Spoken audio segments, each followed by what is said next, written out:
You Digidestined need to subscribe to Dimsy's Domain, or you'll get a Trump sword! The Dark Masters, 4 monsters of the digital world, who also happen to be mega level as well, were the biggest threat to the Digidestined and the digital world. But should they return in the new Digimon 2020 series? Let's discuss on the reasons why they should return, why they shouldn't return, and how they can possibly return. Let's start with why they should return. All 4 of the Dark Masters brought something different to the table. Metalseadramon, who is my personal favourite out of all of them, rules the seas of the Spiral Mountain. Puppetmon ruled all the forests of Spiral Mountain. Machindramon ruled all the industrial cities of Spiral Mountain. And the remaining darkness was ruled by Piedmon. Them ruling over different parts of the digital world was a smart thing to do, because in each of their own episodes, when they were battling against the Digidestined, they felt like the endgame villain in their own right, and it almost makes you forget that there's 3 more Dark Masters that need to be defeated. Let's quickly talk about each of the Dark Masters briefly, starting off with Machindramon. Machindramon for me was probably the weakest villain out of the 4. Not in terms of strength, that's still up for debate, but in terms of his character. He was very one-dimensional, nothing really to add other than defeating the Digidestined, which the others were already doing, and that was their plan as well. He had no personality for me that separated himself from another standard villain. Yes, he was a mega level Digimon, but so what? The other 3 Dark Masters had distinctive personalities, which I will mention when I get to the others, but he was just boring as a character. His use of technology, however, was very interesting. And out of the Dark Masters, I think in terms of minions he has underneath him, I would say Machindramon has the best army. He had both Gigadramon and Megadramon, along with Warumonzemon and Tankmon, and many others. Whilst Metalseadramon had Scorpiomon and Divermon, Puppetmon had Cherrymon and Kiwimon and a few others, whilst Piedmon is different. He only had Lady Devimon underneath him. That's it. I mean, Piedmon really doesn't need anyone, but you can't really count him when it comes to him having an army or minions behind him. I mean, he did bring out the Vilemon right at the last second, but they reminded me more of the Puddies from Power Rangers. But yes, out of all the Dark Masters, I would say Machindramon had the best group of minions. That was the only good thing I can say about Machindramon. Other than that, he really didn't do it for me as a villain. Puppetmon was interesting because he was basically a tragic character. He was a human boy trapped in a mega level Digimon's body. All he wanted to do was play with his friends, even though that may involve murder. But that's okay, because in his own twisted way, he still feels everyone is having fun. Like when TK was making fun of him and tricked him so he can run away. When Puppetmon saw that TK ran away, he was devastated. It was like a friend just died for him. That is what I mean about personality and character, because we know all the Dark Masters are powerful. They're all bloody mega level Digimon, so of course they are powerful, but having that personality separates a standard everyday villain to a memorable villain, which Puppetmon certainly was. His control of the forests was genius because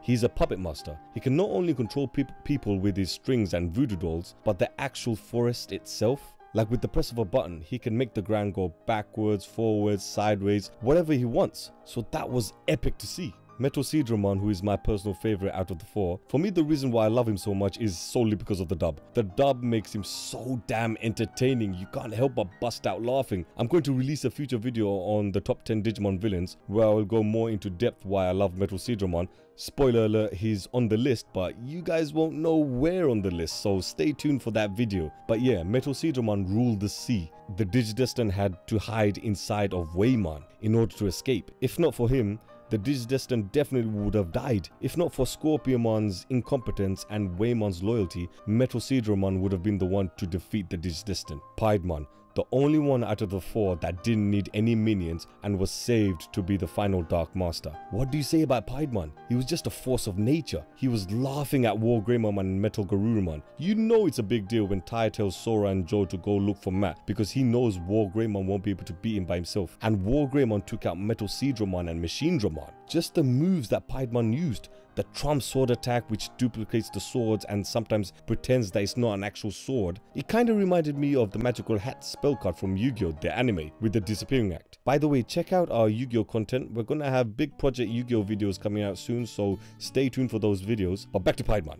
He had the clown trick attack which electrocuted his opponents. He also had the white cape which turned his opponents into keychains. He is also a master of disguise and can appear and disappear out of nowhere. And he probably has many more moves, but I can't think of any more at the top of my head. So in terms of a moveset, Piedmon is probably the best Digimon, period, with the best moveset. The guy can do anything and everything. It's no wonder why he was the last of the Dark Masters to be defeated. It took Machindramon to finally appear to defeat Piedmon. And you know guys, whenever Puppetmon or Angemon digivolve, it's always epic and it's always saved for a special occasion. Even though they are separate villains, they are still one big collective group. When you think of the Dark Masters, you instantly think of these 4 Digimon. Even though Machindramon for me as a character is the weakest, it still wouldn't be right if the other 3 returned and Machindramon wasn't part of the returning group. The other 3 characters had so much personality and charisma. It doesn't even matter that Machindramon was quite boring. You always need that quiet one in a group, and Machindramon is that one, and it balances out the group dynamic perfectly. As a group, they should make a return and not have any side distractions like Metalseadramon or some other Digimon trying to take the spotlight. One thing I would change to how they did it in the original Digimon season is that instead of all of them separately trying to take out the Digidestin, I would have them cooperate more. Look at One Piece, for example. You got the 4 Yonko pirates, and in the current story,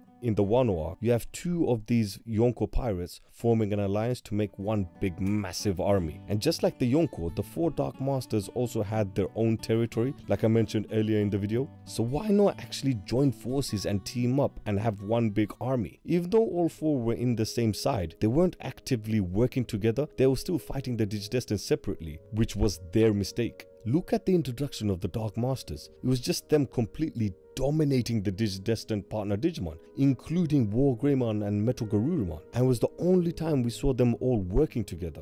That's why I would bring them back to see more of them as a group working together and fighting together. Now the reasons why they shouldn't return. I'll be honest, I can't really think of any. I mean, if you're just going to bring one of them back and not the others, then I would say that's a waste. Either bring all of them back or don't bring any of them at all and give new villains of Digimon to rise and let's have fresh new blood. Now let's talk about how they will return. You know how all 4 of the Dark Masters had their own territories in the digital world? Why not have them have those same territories, but not in the digital world, but instead in the real world? Machindramon will rule the major cities of the world, Metalseadramon will be the king of the sea, Puppetmon will control all the landscapes, and Piedmon will control the darkness outside and inside of people's minds, because he loves messing with people's minds. In the original Digimon series, the first ever episode mentioned how global warming is affecting the weather and the climate of the world.